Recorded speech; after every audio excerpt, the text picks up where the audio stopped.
Y'all, bienvenidos a the latest episode of Las Paleteras.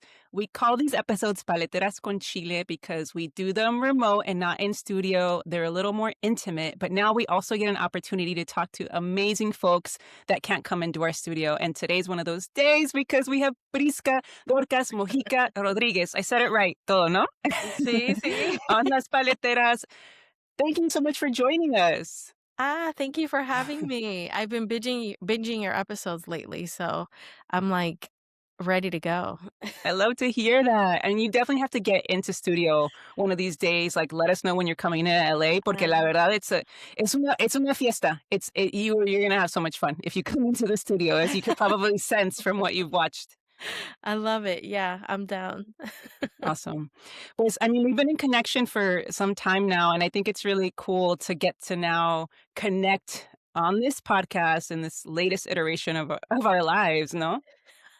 It's really weird, actually. I feel like I've always known about you, but seeing like the different stages and like, because I went on Tamarindo. Right. And yeah, just seeing the different stages of life, I've like observed you. It's like one of those, like you're parasocially, you're just online a lot. I feel like I've seen your life peripherally, if that's makes sense. Yeah, I mean, we've seen each other evolve, no, and Yeah. at this point, well, let me say a little bit about you for folks that aren't as familiar. You are a leading Latina activist, writer, and speaker. You're the founder of Latina Rebels, a platform with over 350,000 followers. The author of For Brown Girls with Sharp Edges and Tender Hearts, and now Tias and Primas on knowing and loving the women who raise us. So, is there anything else that you would add to tell folks about who you are? I'm I'm a first gen. I was born in Nicaragua and I came to the US when I was 7, but I moved to a city that's very similar to LA. Miami is, I think when I was there, it was 68% of the population is Latina. Mhm. So I just grew up culturally Latina, not only culturally Latina, but culturally Nicaragüense. Yeah. My brother went to a middle school that was called Rubén Darío Middle School, which is one of the Mhm. famous poets in Nicaragua. Yes. So like I was in that bubble till my mid to late 20s is when I left and went to grad school. And so I'm really interested in how to translate theory that you learn in like academic institutions to normal everyday Latinas. Mm, I love that. Really quick side question. What is like a super Nicaraguan phrase? I mean, I don't know what chocho. Do y'all Chocho? say like chocho? And Like what does that mean? that's like wow. Okay. Oh, I love that. Yeah, yeah. I love that. I think it's so interesting as, folks who grew up with the Spanish language that we just sometimes I've watched a Colombian novela once and I'm like, I don't know what they're saying. These words don't mean anything to me. That's so funny because I grew up with Colombians and, Okay. like, I picked up, like, mande and little things that they say the respectful phrases they use for people. I picked up a lot of stuff, but I Yeah. don't know a lot of Mexican because I didn't grow up with Oh, Mexican okay. culture. Yeah. I know. So you'll see we have a segment coming up. I'll have to share a little bit of what that means because we've got a lot of phrases too. We kind of repurpose a lot of the same words to mean a lot of things in the same way that we repurpose a tortilla to make so many dishes. I love it. We're resourceful. But I'm excited to have you on the show today because I wanted to do an episode around the theme of Mother's Day, which is coming up. And I think a lot of times this date comes up, and I feel like the energy is like, let's celebrate our mummies. Se sacrifican tanto por nosotros. But it kind of feels like superficial, right? Like let's get into this sacrificio that we're just like accepting, like why? Or like the phrase, people say it takes a village when we talk about raising children. And when we really think about like when you say it takes a village, we for the mainly mean like many different types of women, right? That are raising this Yeah, village, abuelitas, tias, caretakers. yeah. Um, I think also, unpacking that these relationships are beautiful and they're messy Mm. and heavily influenced by patriarchy and capitalism and white supremacy. So when I was thinking about this topic, you like immediately came to mind. And I know we had talked about you being on the podcast, and I'm like, perfect, because specifically what you write about, and I think I think your latest book really, like, I was like, "This is it." Tias and Primas on knowing and loving the women who raise us. I just thought it was such a perfect, way to kind of explore this topic of mothers and mothering and women that are not just mothers who are raising who are Yeah. raising these villages, no? Yeah, yeah, yeah. I'm so ready to dive in because I feel like I have a lot of complicated feelings about even just Mother's Day as like a thing that comes up. It always feels like I don't know, like you're tragando rocks or something for me. That day is like, oh my God. Ya llega Yeah. el día otra vez. Yeah. Yeah, well, actually, do you I mean, I had other questions to kind of start us off, but maybe do you wanna just expand on that a little bit? Oh my god, I think it's complicated, like I said, I've had numerous miscarriages, so Mm, I am on the part of the internet that Mother's Day is the day where we grieve the yeah. never was, the dreams you didn't get to fulfill. Internet, it's also my mom and I are no contact right now, so I feel that heavy on Mother's Day because there's a part of me that's just like reach out, be good, like, just, like, tell her how much she means to you, but there's this, like it feels fake. It feels Yeah. like there's so many conversations that are left unsaid, and that is what my mom hates my writings. Mm, She says I talk too much shit about the family. mm. And she says a lot, "Why don't you focus on the good things?" And Yeah. that phone call that would feel really healing to be like, "Ay, feliz dia de las madres, mami," feels like giving into that phrase that she keeps saying, which is just focus on the good things, and it's like, "But I Mm. did that for years." I Right. did that for years, and what I want is to have real conversations with you. So, yeah, I have a lot of feelings around it, and I kinda just go in a hole for it. Yeah. No, thank you for sharing that, and I think that so many folks can resonate with that, and I think it can be hard when so many of these holidays, it feels like we're all trying to just show that very positive spin on, the people that are being celebrated or the holiday, Christmas or whatever it may be, and it's often so much deeper and complex and messier and really more beautiful, but it's like, I don't know, it's sometimes it's tough for folks to kind of sit with that. Maybe sometimes beautiful is also more complicated, and that's how much deeper would our connections and even our expressions be if we were able to be with all of it, no?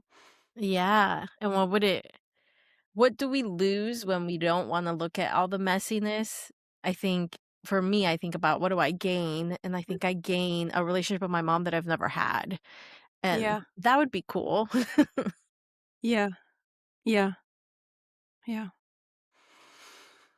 I'm just taking a deep breath for for you with that and that kind of hope for you Yeah, también, and for, yeah, so many of us, right? yeah. Um, I'm actually currently spending a few months living in an with my family, actually with my brother's family and my mom, and Wow. it's been, actually, I'll share, like, a personal anecdote about my mom. So my mom is one of those moms que se ha sacrificado, you know? Por nosotros our whole lives. Like, as soon as she had children, later in age for, like, back then, like, she was approaching her mid-30s. So, like, back then, that was, older, and so she was Yeah. so happy to be a mother, right? Because she had wanted to be a mother. I was the firstborn, I have a younger brother, and so as soon as we were born, like, she was living for us, and, as often as typical in, hetero relationships, my dad very much, like, counted on her, like, his needs were important, but my mom's needs were always, like, the last to be considered, she was gonna and so, as we've become older, my brother and I are adults, I would ask my mom, like, "¿Tú qué quieres hacer?" Like, "What do you wanna do?" And her answer was always lo que ustedes quieran, whatever you'll wanna do. And I would get frustrated because 'cause I'm like, "Mom, like, what do you actually wanna do?" And she couldn't really answer this question. And we had an opportunity to sort of, like, unpack that a little bit more. And what, like, she uncovered or we uncovered together is that she had become disconnected from her own desires, because she had spent so much of her life now living for her children and for her husband, that she didn't actually know what she liked anymore. Yeah. Yeah. And I don't think that's such a rare thing. I'm not really No. sure, but but No. I don't think it's that uncommon for mothers to do that, right? Yeah. Yeah. I had, a weird story that feels really resonant with that is Tias and Primas has illustrations in it. Mhm. And, it's a single mother, Josie del Castillo, who I, like, reached out and wanted to do the illustrations, but she had just given birth. Before she agreed, she was just pregnant, right? And, like, Yeah. pregnancy is really different than actually the baby being here. And then so Yeah. she had given birth and my contract, like, she wasn't meeting deadlines, and I wanted to keep her because if my Mhm. publisher picked an illustrator, it was gonna be probably somebody in their Rolodex. It's probably be a white woman, a young white woman. That's usually who's in the Rolodex, Yeah. and I just Mm. didn't want that, and so I, like, had a call with her, and I was like, "What do you need me to do to help you? I'll do anything." I was like, "I'll come out and take care of your baby so you can focus," and she was like, "For real?" And I was like, "Yeah, hell yeah." So I went to Brownsville, Texas I for love 10 that. days, and I took Yeah. care of her baby from, like, as Wow. soon as she woke up till, like, 5 or 6, I was with the baby alone while Josie drew in her we were both in the apartment, but she was, like, in her own bubble, drawing and sketching the images, and I remember it would hit 6, and I would hand the baby off, and I would just collapse. Yeah. I felt so tired, like, you're just thinking about, like, how does this person not hurt themselves, not choke? What Yeah. do they need to eat? They're bored, they're crying. There was just, like, so much need that I was like, I don't know how you it gave me a lot of framework for how I wrote the child-free Tia Mm. later Mm. because I was like, I did not think I have a lot of free time, but once I saw how she was managing her time and how little time she really has for herself, I was like, "Oh, I have an abundance of Yeah. time. I live Yeah. in a different reality." You don't get to think about the things I'm thinking about. Your brain space is like feeding and sleeping and you sleeping somewhere along that. So I feel like it just kind of happens to you when you become a Yeah. mom, especially Yeah. in a society that doesn't support moms and it is Mhm. still very patriarchal and women take on the majority of that labor and yeah, I could Yeah. totally see that and why your mom got there.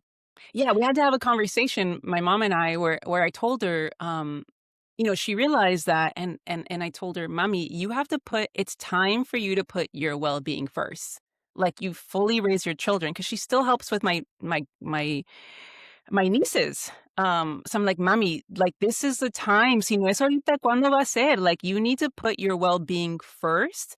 And I also told her, like, ya no te tienes que sacrificar. Like, Yeah, and you taught me to put myself first. So also you need to know that I'm thinking about this, but when things are happening, I'm still going to be thinking about myself first, because you taught me that. So I need you to advocate for yourself, because I want you to, but in the moment I might not think about you first either, because you didn't teach me that way. So I want you to really advocate for yourself. And recently we had a situation, like, actually, like, a few weeks ago, where she was like, "Yeah, I realized que me estaba sacrificando de nuevo, and actually this is what I want," about something like big. And so I was really just, like, really proud of herself for really kind of having that reflection and being able to voice that. But but we it's wild. praise it. Like, culturally, we're like, "Oh, wow."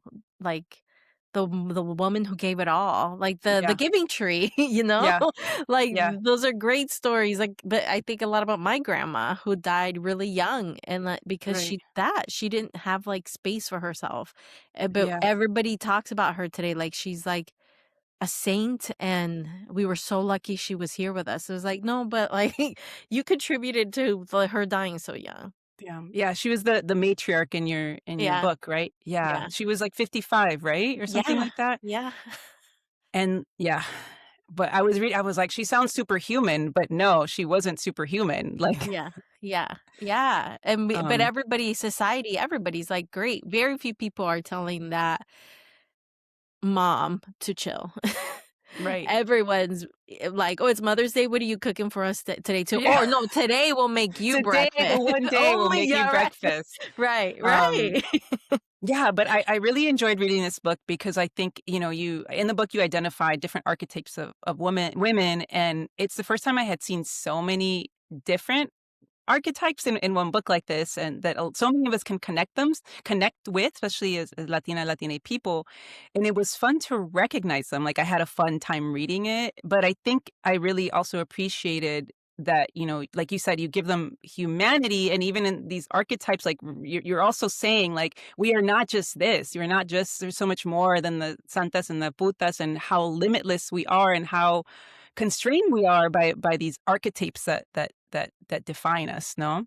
Yeah. Yeah. Yeah, and, Um, like, yeah. how harmful it is, because I like, people who have just looked at the cover or Yeah. just read, like, the chapters are like, Yeah. "Oh, I hate that you reduced us to these archetypes," and I'm just like, "No, read it." Right.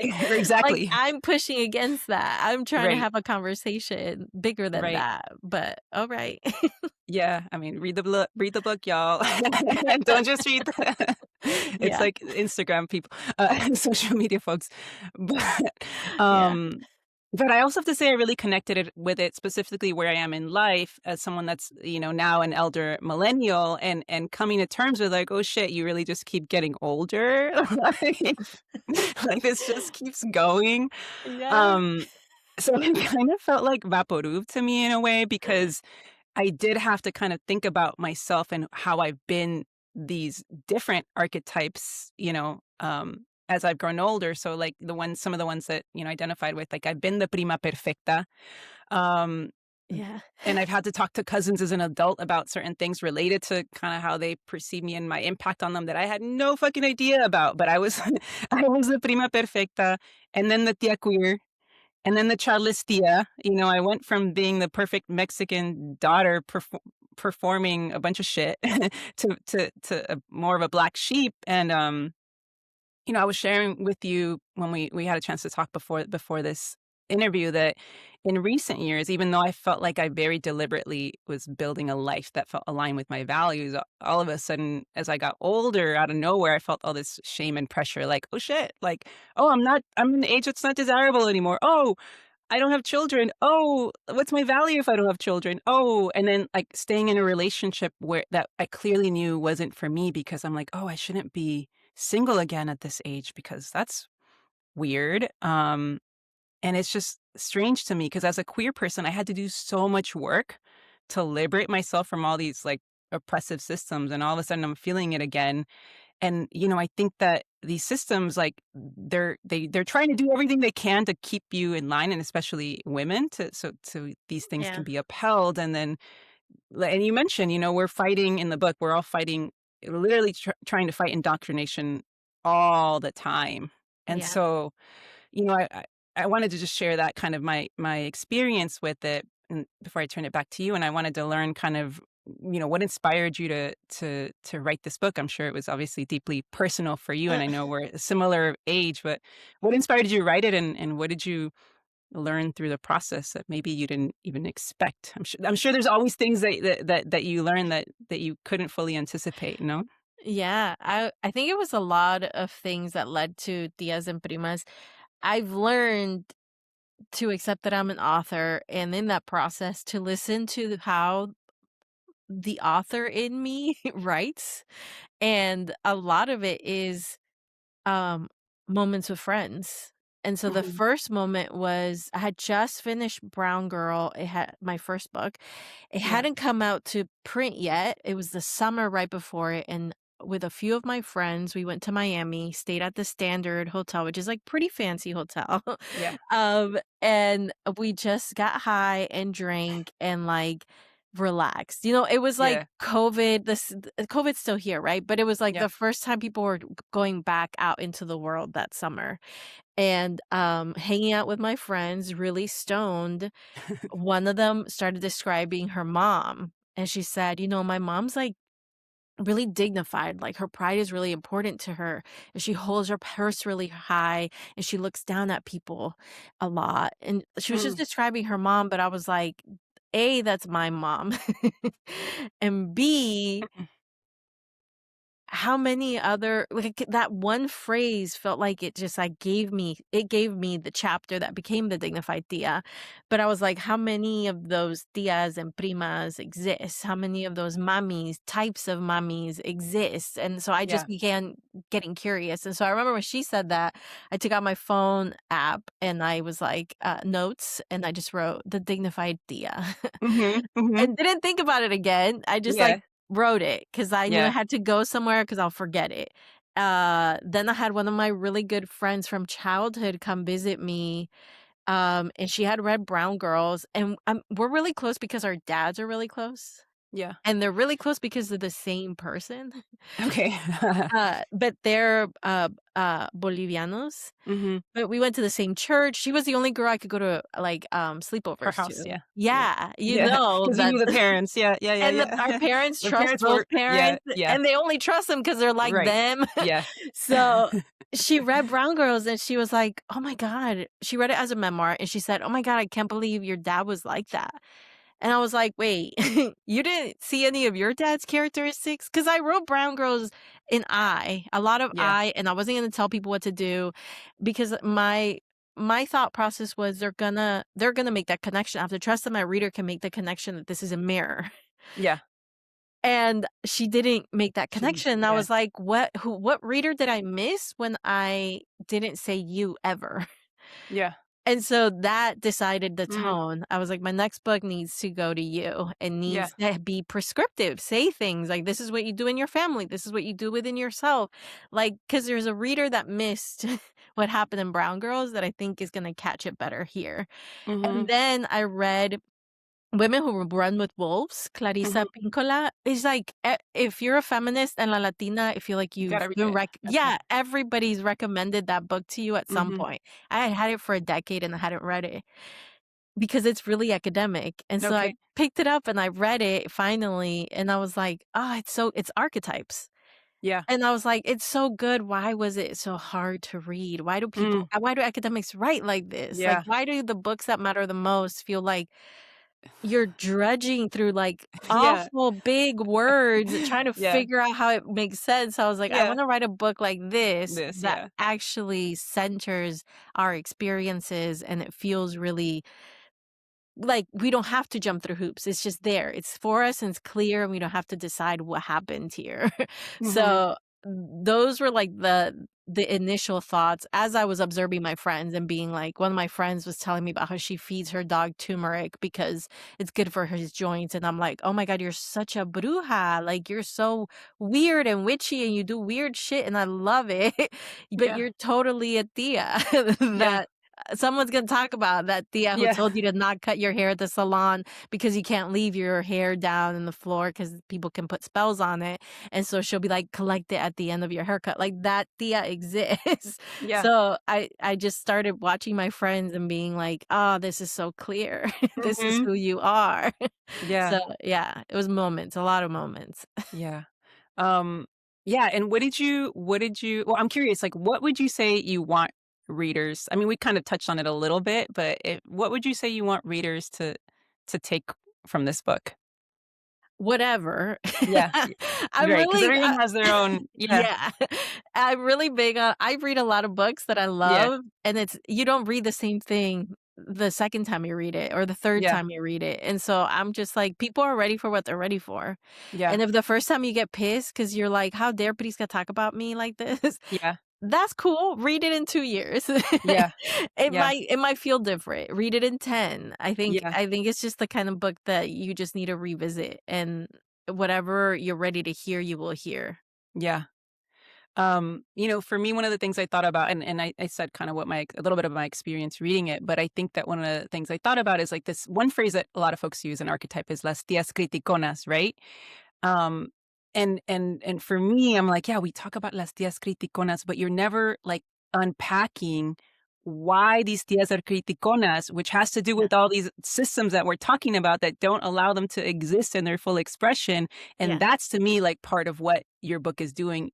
Even as you're speaking, explaining it through archetypes, it's like, no, like you're literally not understanding like what is behind these women, right? yeah, yeah, Like not just keeping it on this surface level, like let's unpack yeah. why las tías criticonas archetype exists, right? Yeah, and I think as we're growing older, we're noticing ourselves, so Yeah, I'm starting to have more grace for yeah, all the dignified tias I grew up with, because 'cause I'm like, right, I exactly. catch my sister will do things and I catch it. I catch like, she Yeah, watches the Kardashians and I got like I spew so much. I'm just like, "Cálmate." Like, if she likes it, she likes it. yeah, But I have to rein myself in and be like, "Why do you do that? Why are you so hateful sometimes?" So, mhm, I say that in the intro, like, I was raised by a lot of haters, a lot of yeah, criticonas. yeah, So, like, what that taught me was, like, to also be a hater, and I've had to unpack why, and sometimes it's just towards other women,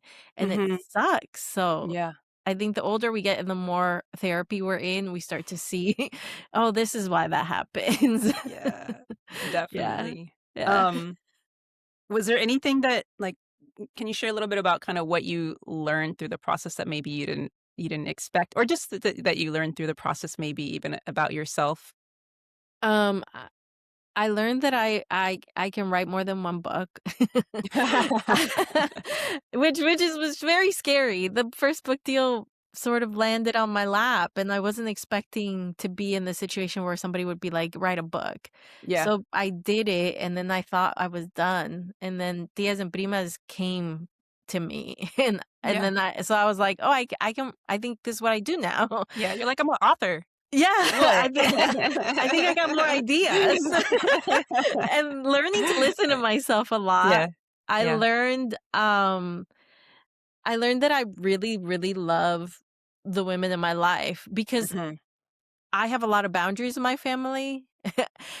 They're very conservative and traditional, and I'm the opposite of all those things, yeah, and I'm also the oldest granddaughter, the oldest, like the oldest niece, the oldest daughter in my family. And I think that I had functioned with a lot of expectations in my family and I yeah, let a lot of people down. And the way that yeah, they talk about me to me is that I hate them because mm, I've defied everything that they wanted for me. mm, So it must mean that I hate hate them. them.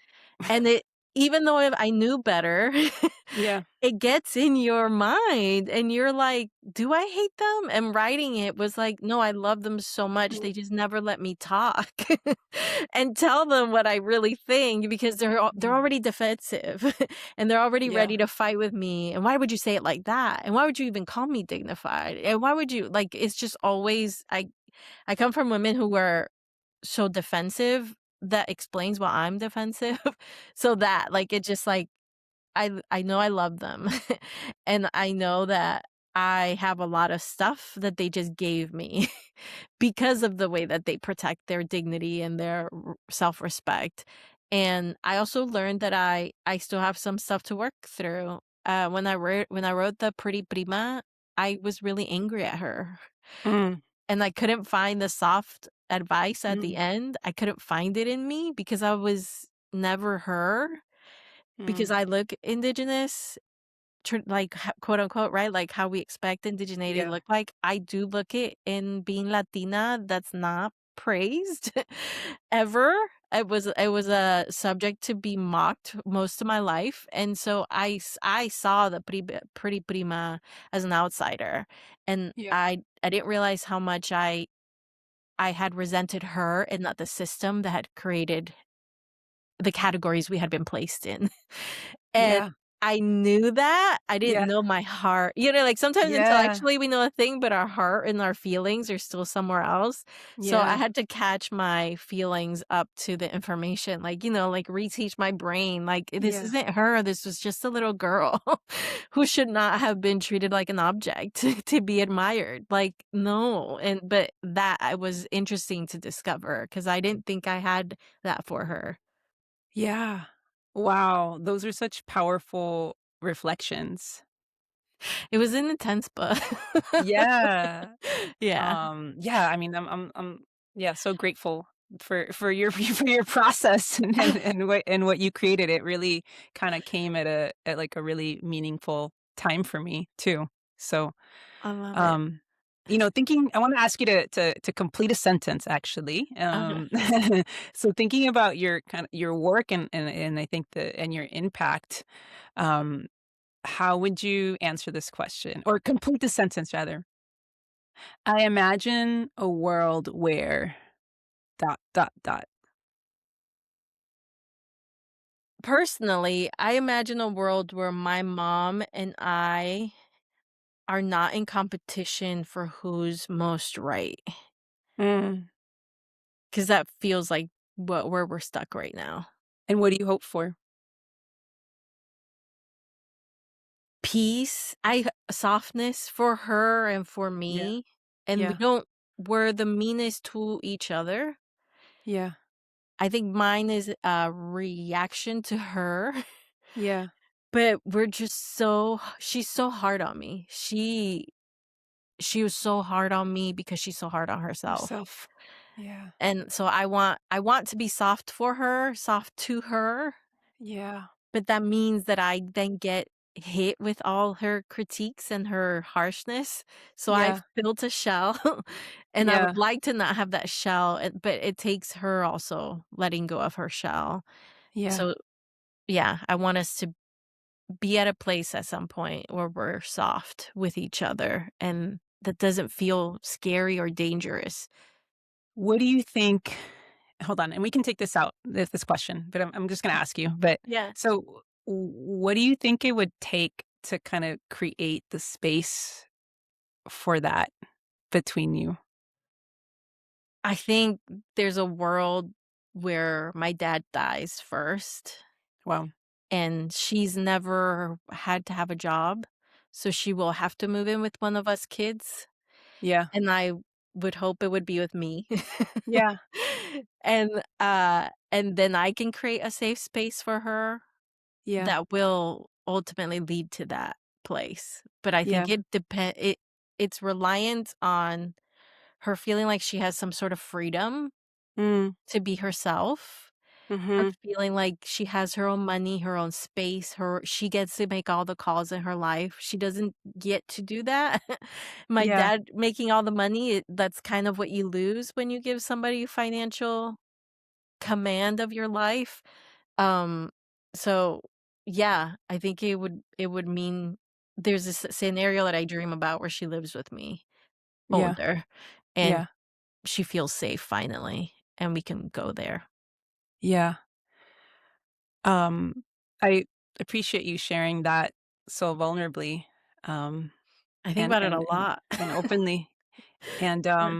that's so interesting that, it feels like it she needs there this big barrier that she has in terms of actually knowing freedom Yeah. that's not allowing her to truly be free. Yeah. Yeah. And because I think I know I've done therapy for, like, 12 years, Yeah. and I've only in the last 4 have really been like, "Okay, I think I trust her." Yeah. So I know what how long it took Mm. me to really start doing the work and how distrusting I am of people, but I am physically in a safe place. I am Yeah. with a partner who's encouraging and loving, and not everybody has that.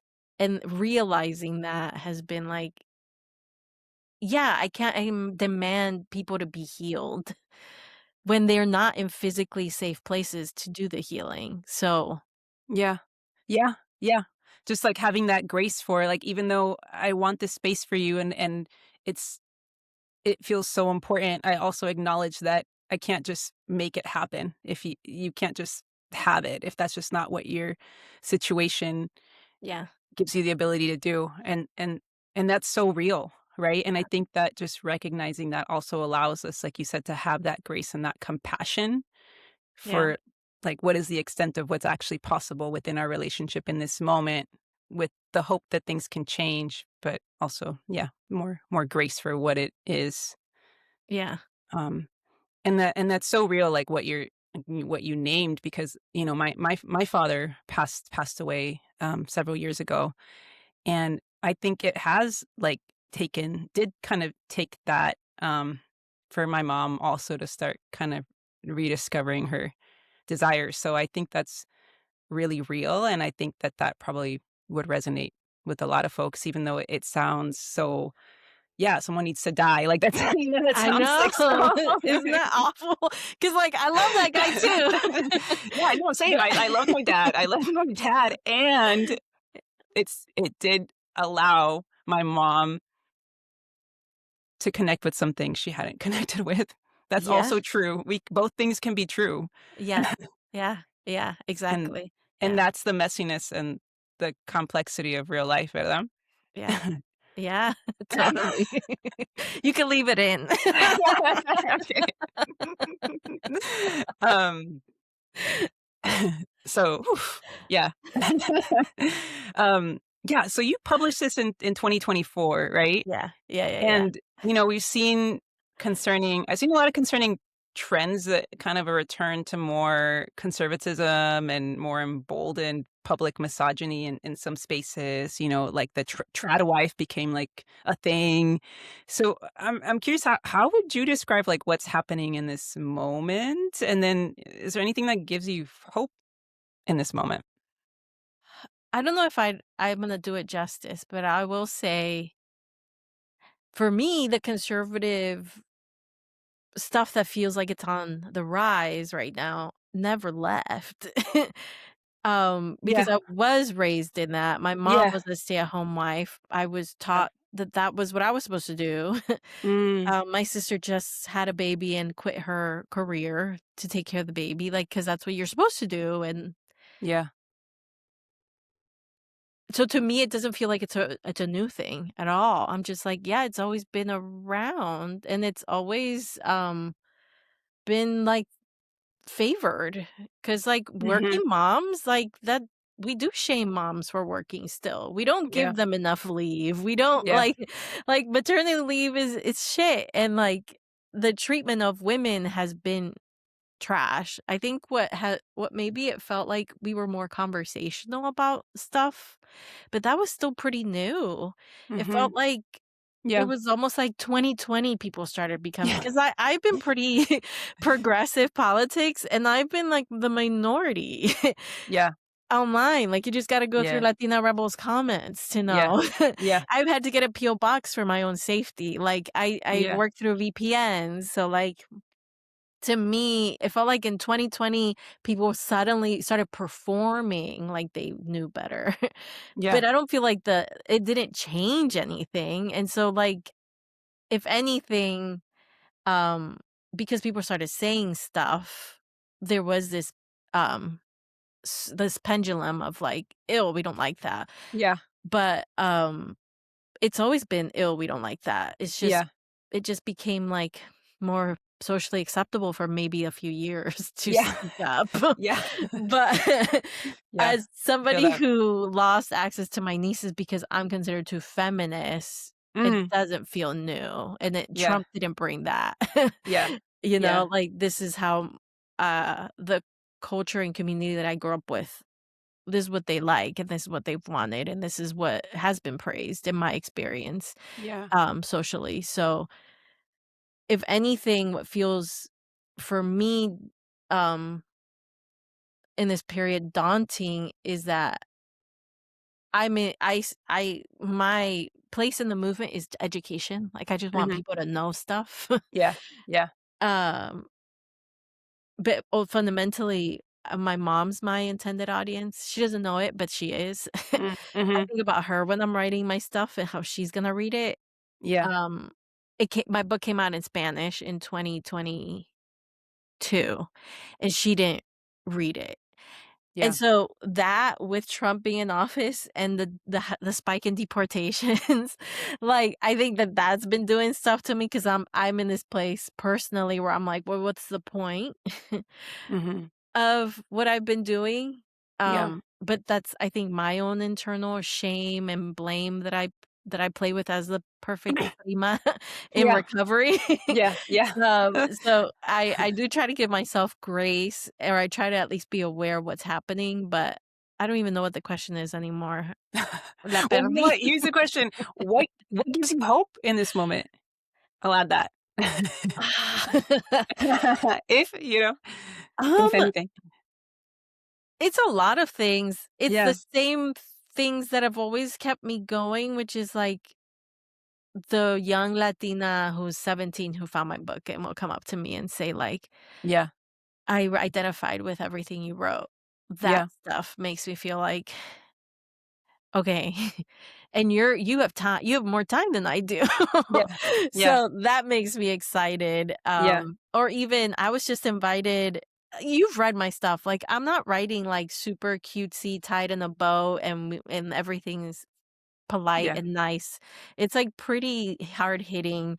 I a PTA in Sandra Cisneros Charter Academy, Mhm. uh, all read my book. So there are all these señoras who read Tias and Primas, I and love that. it was, like, 70 something, like, 75 of them in a room had read my book, and they Yeah. all loved it. Like, that also made me excited because I was like, "Y'all, you get it?" Like, my mom's not reading it, but you're reading it, and you get it. And so Yeah. I'm doing something, even though I can't get to her, if I'm getting to you and you're, like, enjoying it and understand what I'm trying to say and are getting on board with it and, like, wanna fuck shit up now.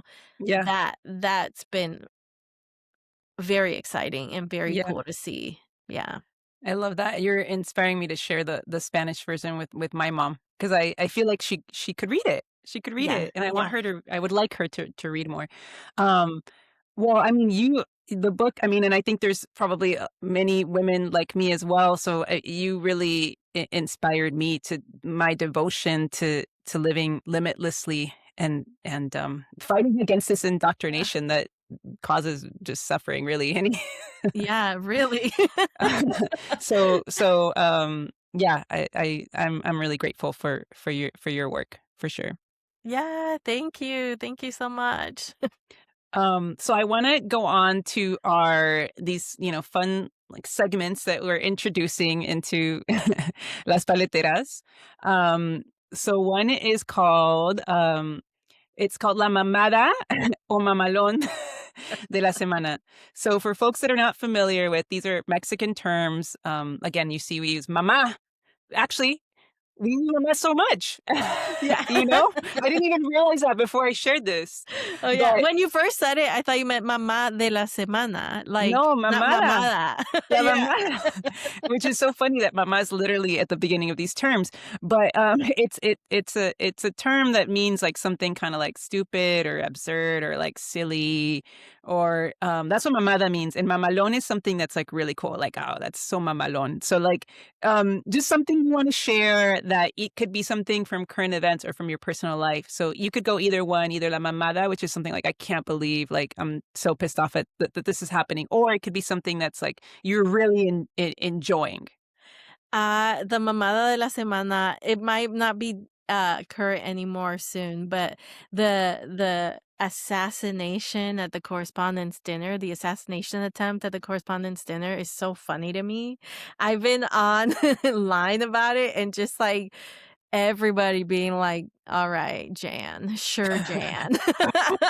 About this assassination attempt. It's, like, just been tickling me and making my week, and it's just, like, it's so embarrassing, you know? I love Yeah. that. Okay, and our next one is called mete or saca. Uh-huh. As you can tell, we kind of play with the different meanings of, of this. We're a little spicier on las paleteras, but mete is either something you want to invite in, and saca is something that you want to release. So either or. I have been, uh, Saka any, like, hate online for women Yeah, that becomes super viral and yeah, everybody gets on board. I think Amber Heard was like the beginning of that kind of virality for hating a woman. It tends to yeah. be white women, granted. And so it's easy for me to be like, oh, yeah, fuck them, But like, Hmm. at the end of the day, they're women. And so Yeah. like the hater in me needs to get reined in. So anytime I see it, not engage with it, tell the TikTok I'm not interested in it. Just like, no, I'm not. playing into this, like, it's trendy to hate women now, and Yeah. it's viral to really hate women, like, Mhm. Chappell Roan, God forbid, she doesn't Yeah. want a Yeah. picture, you know what I mean? Like, chill the fuck out. So, Seriously. reining in even the ways that I police other women and how they move through the world and the expectations that I have for women in the content that I'm consuming, so yeah. I saca Saka. eso.